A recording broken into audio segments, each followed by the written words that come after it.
Good evening YouTube, welcome to another episode on model railways for beginners. As you can see in front of me, I've got some track laid out, so today we're going to cover basic laying of track work. First off, I'm going to do laying the track without any cork underneath or anything like that. I'm just going to lay it straight onto the board. And then we're going to progress on with ballasting, and that's as far as we're going to get in this episode. As you can see in front of me here, I've got two. These are the same pieces of track. The one on my right here they're both Pico Code 100. These are concrete sleeper tracks, and the one on my right is standard as it comes, and the one on the left has been roughly sleeper spaced to look more prototypical. That's all personal taste. A lot of people just go with the standard Pico sleeper spacing. Other people prefer a more prototypical look and go with individually cutting, as you can see from this piece here, individually cutting all the ties to separate them out, and then from there you can use, I've made my own sleeper spacing tool which just sits in the middle of the sleepers and gaps them at the right distance, or you can measure them. These sort of products are available from various places on the internet. I can find links and such like. If you wish, just drop me a message and I can get you links to those. I think there's a couple of companies that do 3D printed ones, and there's a couple that do laser cut acrylic ones. There's all sorts of various types. Some people do flexible ones as well for going around curves. So basically all I'm going to do with this is,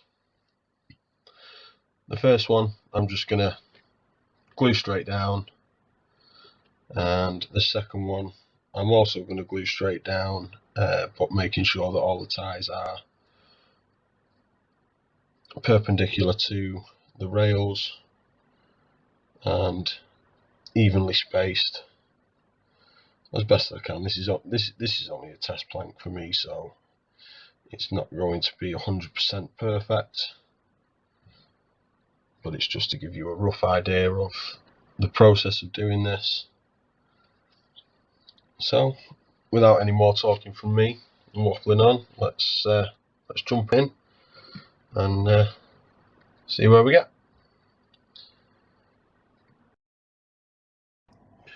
Right, well, whilst I was off camera, I've laid a bead of Yoo-hoo glue. You can buy this nice and cheap from places like Home Bargains or B&M's, and it's nice and cheap. It sets relatively quickly, and I've just laid a single bead all the way down the middle, and that's sufficient enough to hold everything in place. You can use any glue you like. In the past I've used straight PVA glue. I've used, if I want something down quickly and so I can get on with things, I've used super glue, CA glue. You can pretty much use anything to glue your ballast down, to glue your track down.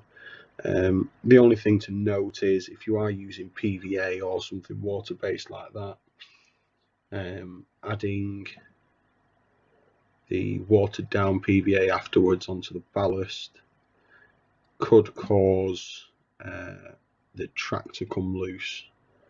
So if you've got, particularly if you're going up an incline or anything like that where it's glued down, it will have a tendency to lift if it's not weighted after you've ballasted it. So the track's nicely glued down, pretty straight. All I've done is used a steel ruler just to go on the inside of the rails to make sure that the tracks are straight, line them up along the edge. Now for me on this, it's not overly important that it's straight, but I see a lot of people's railways and they don't pay too much attention to it. It might not bother them, but I know particularly with mine, I like to, if it's a straight piece of track, I like to have it nice and straight. So I just use, you don't need to buy these fancy track setters that go in the middle, just a simple ruler, steel ruler, up in the edge, make sure it's pressed firmly against it, and that's it, your track's straight, provided you don't move it afterwards. Now moving on, we're going to get some ballast laid down, and I'm just going to do the middle section just to show you how we get on. So I will be right back. And we are back. Right, so I've got everything together, got some ballast. This is just some stuff that I picked up off eBay. It was all mixed. I've sifted it out into different grades. I've got a tub of sort of medium sized, with this being the finer one that I've sifted out of it. And we've got a brush. I'm not going to use this too much. Some people find it easier to use a brush to manipulate things. And we've got 50/50 PVA. What we're going to do is I'm just going to take this and I'm going to decant it into a small pot to make it easier. And these are wonderful things. Baby pudding cups, washed out and reused.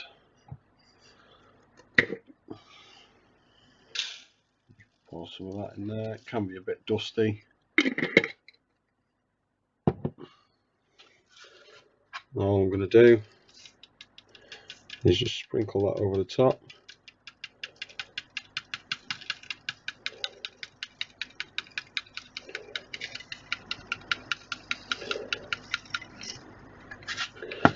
And then just with my finger, like I say, some people find it easier to use a paintbrush. If there are some bits you can't get to with your finger, and then again just grab the paintbrush, just make sure it's nice and down between all the rails, all the sleepers.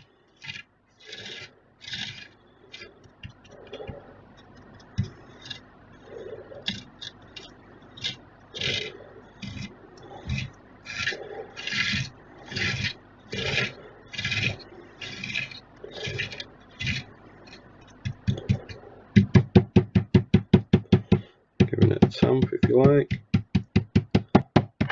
That helps with getting some of the bits off the sleepers. And if you can't get your finger into the cracks in the rails between all the chairs, just get your paintbrush and run it along.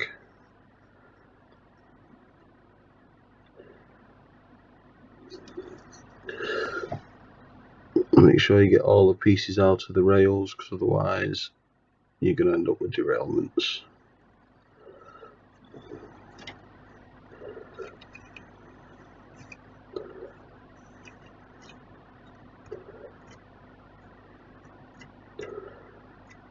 You want to pay particular attention to this, because at the end of the day this is what you're going to see.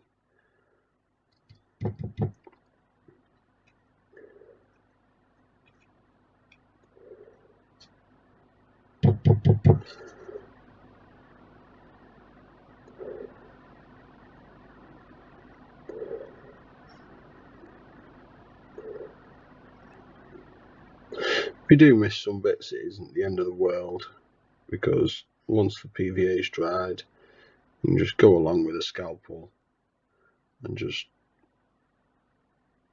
pick off any bits that have stuck to the top of the sleepers.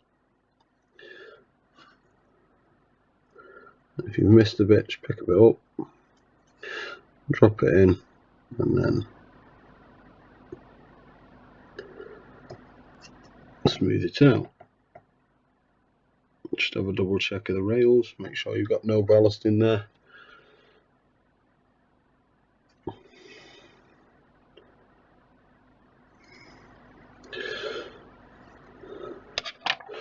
Doing the same. I prefer using my fingers because as you're dropping it in, it tends to fall off the sleepers anyway. Just sprinkle it in there. Now, how wide you want your shoulder to be is entirely up to you. Whatever you deem is good looking. At the end of the day, it's your railway.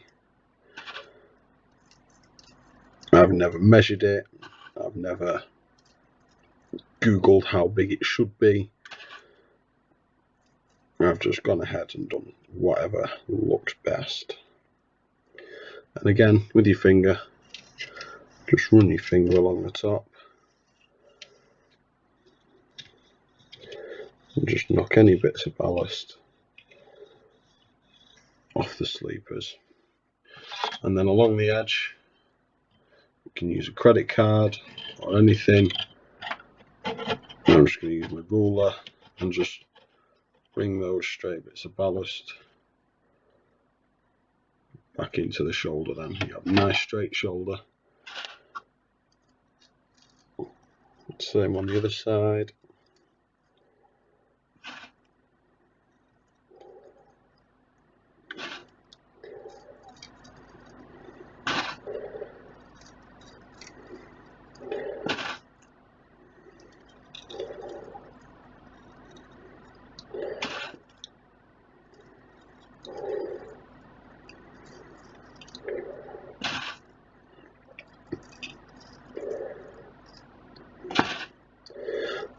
Working all the way along.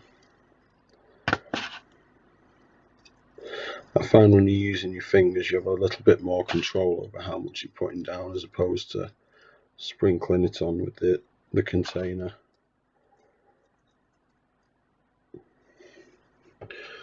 Just like that. Again, using your straight edge, credit card, whatever. Just bring all the stray bits in, so you've got a nice clean edge. In real life it might not be 100% a clean edge, but for me I think it looks better. Right, so you've got your ballast down now, you've checked all your rails. Before we move on to the next step, just go over, double check everything, make sure you've not missed anything. It makes it a lot easier to do it now than it does once the ballast is dried.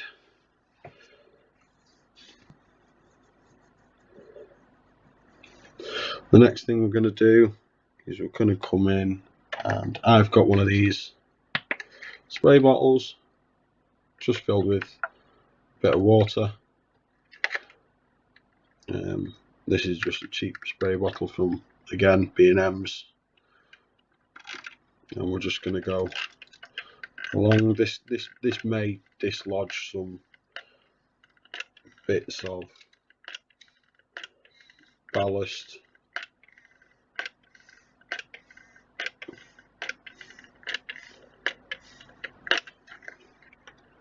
So now that's nice and wet, I'm just going to go along again,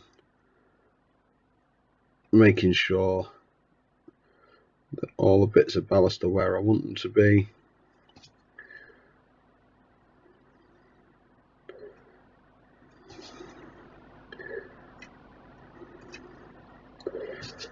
If you are using MDF as baseboard material, I would suggest trying to keep it as dry as possible, because it does have a tendency to warp.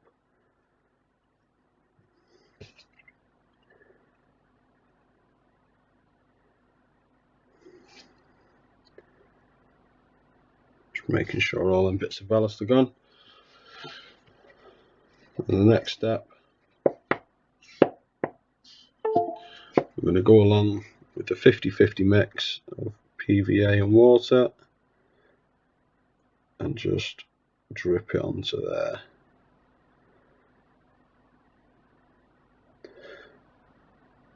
Another method of applying the water, if the missus likes to cook, and she might have one of these bottles in, is a fry light spray bottle. Those work really well for misting water on.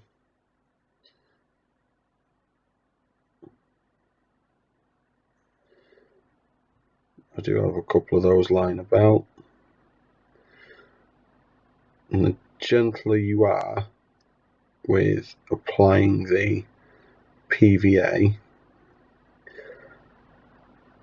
the less likely the ballast is to move when you're applying it.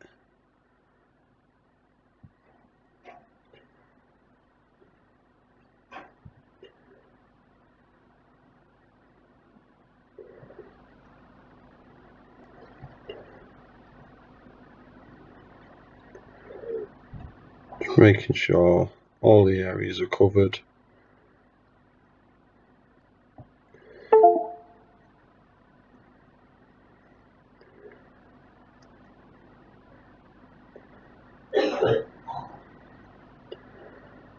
Running up and down both sides.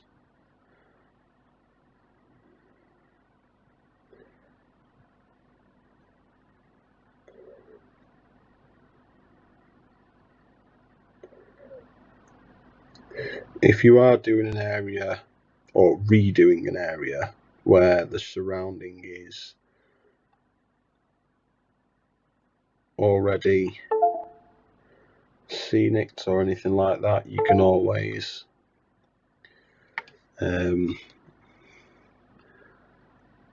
leave the shoulders and you can just do up the middle once, and then once that's soaked in, just go up the middle again and it'll bleed outwards into your ballast shoulders then.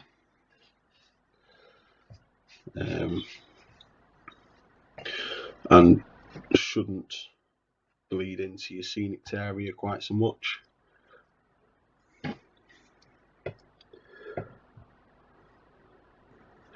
And if anything has moved, if the glue's pushed anything outwards, you can always go along then and just nudge things back into where they should be, just so that everything's nice and straight.